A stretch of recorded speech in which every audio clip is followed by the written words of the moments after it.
I'm Shannan Adept with Adept Real Estate, and today we're going to talk about how much money you need to buy a home.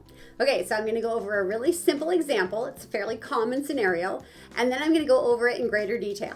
Here we go. You're going to need 1% of the purchase price for earnest money, and then another 1.5% to 2% of the purchase price to cover all of your closing costs. Okay, you're going to need probably $400 to $500 for a home inspection, and then you're going to need money for your down payment. Although there could be no money at all if you're one of the lucky few. So let's talk about that. If you are a buyer that has current VA eligibility, you can purchase a home with zero down. Or if you qualify for a down payment assistance program, again, you can purchase a home for zero money down. Now, there are lots and lots of down payment assistance programs out there. I'm not going to go into that in greater detail now, but if you're curious, give me a call and we can talk about those more.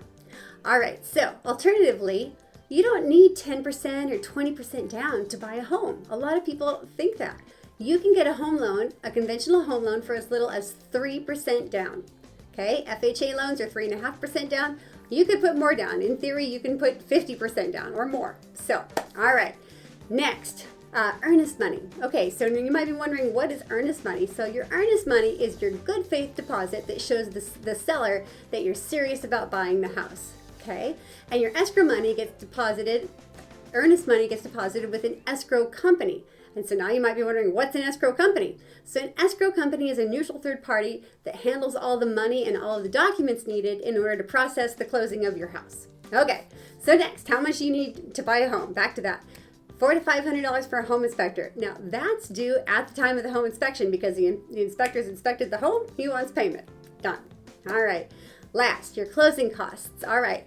Now, many years ago, you could ask the seller for help with your closing costs, but today, because of the fierce market competition, buyers are typically getting more than one offer. And in order for your offer to stand out, buyers are typically finding their own closing costs. They've either saved for it, borrowed it from family, inherited it, whatever. But typically right now, buyers have their own closing costs. So it's not impossible to ask a seller for help with closing costs, but it really diminishes your chances of getting a home. So it's best if you have that money saved up on your own. So now, how much are they?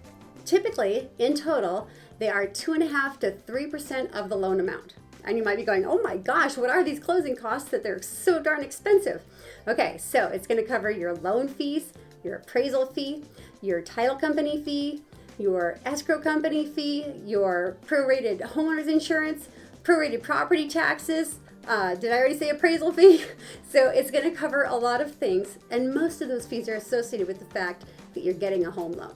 Okay, so in summary, once again, here's what you commonly need. You're going to need 1% of the purchase price for your earnest money.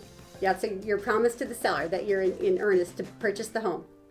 And then another 1.5% to 2% to cover the rest of your closing costs, because your earnest money goes towards your closing costs. Okay, then you need the $400 to $500 typically for your home inspection, and then your down payment, 0 to whatever. And that's how much money you need to buy a home. If you have any other questions, I'm here for you. Give me a call. Have a great day.